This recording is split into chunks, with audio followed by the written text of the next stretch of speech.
नमस्कार दोस्तों। आखिर अमेरिका के हमलों का भी डर नहीं है हूथियों में। 200 एयर स्ट्राइक के बाद भी पीछे नहीं हटे हूती। अमेरिकी विमानवाहक पोत पर ताबड़तोड़ दाग दी है मिसाइलें। जी हां, दरअसल पिछले 24 घंटे में अमेरिका ने सना को निशाना बनाया। सना मीन्स यमन के हूती विद्रोहियों को, जो यमन की राजधानी सना है, निशाना बनाया। अमेरिका के डोनाल्ड ट्रंप ने भी बाकायदा ट्वीट करके कहा कि हम हूतियों पर हमले तभी बंद करेंगे जब वे लाल सागर में जहाज़ों को निशाना बंद करेंगे। लेकिन ऐसा लग रहा है कि हूतियों को फिलहाल अमेरिकी हमलों का कोई डर नहीं है, यानी तनिक भी डर नहीं है। जी हाँ, अमेरिका को एक तरीके से कठपुतली की तरह नचा रहा है। अमेरिकी सेना यमन में हूती विद्रोहियों के ठिकाने पर बीते 15 मार्च से लगातार हवाई हमले कर रहे हैं, लेकिन 2 सप्ताह बीत जाने के बाद भी हूतियों ने झुकने का कोई संकेत नहीं दिया है। अमेरिकी हमले शुरू होने के 2 सप्ताह के से अधिक समय बाद हूतियों ने दावा किया है कि उन्होंने लाल सागर में अमेरिकी युद्धपोतों पर अपने हमले जारी रखेंगे। यानी वो कह रहे हैं कि फिलहाल भैया वो रुकने वाले नहीं और इसी तरीके से वो हमले करते रहेंगे। दरअसल हूतियों ने इजराइल पर बढ़ाए हमले और अमेरिकी धमकी पर अमल करने के बजाय हूतियों ने इजराइल पर अपने हमले बढ़ा दिए हैं और दर्जनों बैलिस्टिक मिसाइलें भी दाग दी हैं। हूती रुकने के संकेत नहीं दे रहे हैं, लेकिन सच्चाई ये है कि उनके पास बहुत बड़ा शस्त्रागार भी नहीं है और उनके पास कोई अत्याधुनिक टेक्नोलॉजी भी नहीं है और वे अमेरिकी युद्धपोत को नुकसान पहुंचाने में सक्षम नहीं दिखते हैं, लेकिन फिर भी कर रहे हैं। इजराइल पर भी लगातार मिसाइल दागे जा रही हैं और कहा जा रहा है कि इजराइल पूरी तरीके से रुके। इजराइल अगर गजा पट्टी में हमले नहीं रोकता है तो ये हमले फिलहाल हमारे भी रुकने वाले नहीं हैं। अब हूतियों को जो है वो यही कारण है कि अमेरिकी बमबारी का सामना करना पड़ रहा है। हूतियों पर लगातार अमेरिका बमबारी कर रहा है और अमेरिका बमबारी अभियान से बचाने के लिए कुछ करने की ज़रूरत भी है, क्योंकि हवाई शक्ति जंग जीतने के लिए हमेशा कारगर नहीं होती है। हूती गुफाओं और बंकरों में भी लगातार छिप कर बैठे हैं, इसीलिए अब एक तरीके से ये साफ नहीं हो रहा है कि हूतियों को कैसे हराया जाए। इसके पहले हूतियों ने 2015 से 22 के बीच सऊदी अरब से सफलतापूर्वक लड़ाई लड़ी और ये दिखाता है कि ईरान समर्थित हूतियों को फिलहाल काबू करना इतनी आसान नहीं है। जी हाँ, हूतियों का अमेरिकी युद्धपोत पर हमले का दावा है। 3 अप्रैल को ईरान की सरकारी मीडिया ने बताया कि हूतियों ने कहा है कि उन्होंने क्रूज मिसाइलों और ड्रोन का उपयोग करके लाल सागर में अमेरिकी युद्धपोत पर बड़े पैमाने पर हमले किए हैं, जिसमें विमानवाहक पोत USS हैरी एस ट्रूमैन भी शामिल है।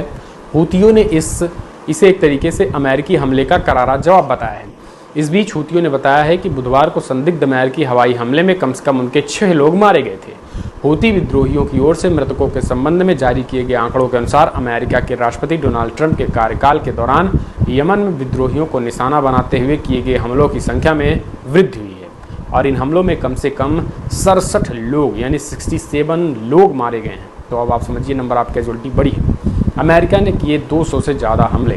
हालांकि आपको बता दें, अभी तक अभियान और उनके लक्ष्यों के बारे में कोई विशेष जानकारी नहीं दी गई है, लेकिन व्हाइट हाउस यानी अमेरिकी राष्ट्रपति का आधिकारिक आवास एवं कार्यालय की प्रेस सचिव कैरोलिन लेविट ने मंगलवार को हमलों की कुल संख्या 200 से अधिक बताई। यानी अमेरिका खुद ही कह रहा है कि उसने हूतियों पर 200 से अधिक हमले किए हैं। लेविट ने कहा कि इन हमलों के परिणामस्वरूप ईरान अविश्वसनीय रूप से कमज़ोर हुआ है और हमने देखा है कि उन्होंने हूती नेताओं को मार गिराया है। हालांकि हूती विद्रोहियों ने अभी तक अपने किसी भी नेता की मौत को स्वीकार नहीं किया है। उधर अमेरिका ने भी किसी भी मारे गए विद्रोही नेता का नाम उजागर नहीं किया है। हालांकि ट्रंप प्रशासन के अधिकारियों के बीच हुई बातचीत के लीक होने पर भी ये जानकारी सामने आई है कि विद्रोहियों के मिसाइल बल के एक नेता को निशाना बनाया गया था और निशाना बनाकर उनको मार गिराया गया था। दोस्तों, कुछ दिन पहले हमने आपको बताया था कि कैसे जो है वो अमेरिका में जो है उनको खुफिया एजेंसी जो है वो जो हमले के लिए तैयारी रहती है, उनकी बाकायदा चैट लीक्स हुई थी। तो दोस्तों, ये चीज़ें देखने को मिल रही हैं। अमेरिका लगातार जो है वो 200 से ज़्यादा एयरक्राफ्ट के 200 से ज़्यादा जो है वो एयर हमले हुए हैं, हवाई हमले हुए हैं, लेकिन अभी भी हूती फिलहाल पीछे हटने को तैयार नहीं हैं और अब उन्होंने फिर से लाल सागर में अमेरिकी विमानवाहक पोत पर हमला किया है और उन्हें एक तरीके से निशाना बनाया है और उनको क्षतिग्रस्त भी आंशिक तौर पर किया है। तो डोनाल्ड ट्रंप ने हाल ही में ट्विटर पे एक वीडियो जारी करते हुए उन्होंने कहा कि हम हूतियों को निशाना बना रहे हैं और ये निशाना तब तक रहेगा जब तक कि हूती जो है वो लाल सागर में जहाज़ों को निशाना बनाना बंद नहीं करेंगे। लेकिन अब साफ तौर पर हूतियों को कहना है कि जब तक इजराइल जो है वो हमले बंद नहीं करेगा हम हमले बंद नहीं करेंगे। तो अभी ये एक दूसरे के एक तरीके से पूरक हैं। तो ये बात तो आप समझ लेनी पड़ेगी इजराइल को भी और अमेरिका को भी कि हूती फ़िलहाल इतने कमज़ोर तो नहीं हैं जितने कमज़ोर जो है वो अमेरिका उन्हें समझ रहा है। यही कारण है कि हमले लगातार जारी हैं और ये हमले फ़िलहाल रुकने वाले नहीं हैं। फ़िलहाल मिडिल ईस्ट की शांति को लेकर आप कैसे देखते हैं? एक तरफ अमेरिका लगातार ईरान पर ये कह रहा है कि ईरान जो है वो हूतियों को हथियार देते हैं और इस वजह से हूती हमले कर रहे हैं, जबकि ईरान का कहना है कि कुछ है ही नहीं। और अमेरिका जब हमले करता है और जो उनके साक्ष्य मिलते हैं ये भी पाते हैं कि ये हैंडमेड यानी देसी मिसाइल्स हैं जो कि हूतियों के द्वारा ही बनाई गई हैं। ऐसा नहीं है कि कोई ईरान से मेड इन ईरान मिसाइलें जो है वो अमेरिकी एयरक्राफ्ट पर हमला कर रही हैं, वो सेल्फ मेड बनाई गई हैं, यानी देसी मिसाइलें हैं, हूतियों के द्वारा बनाई गई हैं। तो अब अमेरिका जो है वो पूरी तरीके से सीधे तौर पर इस वजह से ईरान पर भी वो कुछ नहीं कह पा रहा है।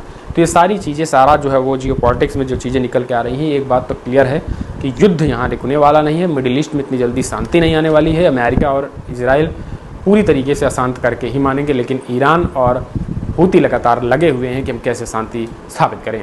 फिलहाल कमेंट्स माध्यम से अपने सुझाव देना ना भूलें। इस वीडियो इतना ही। नमस्कार।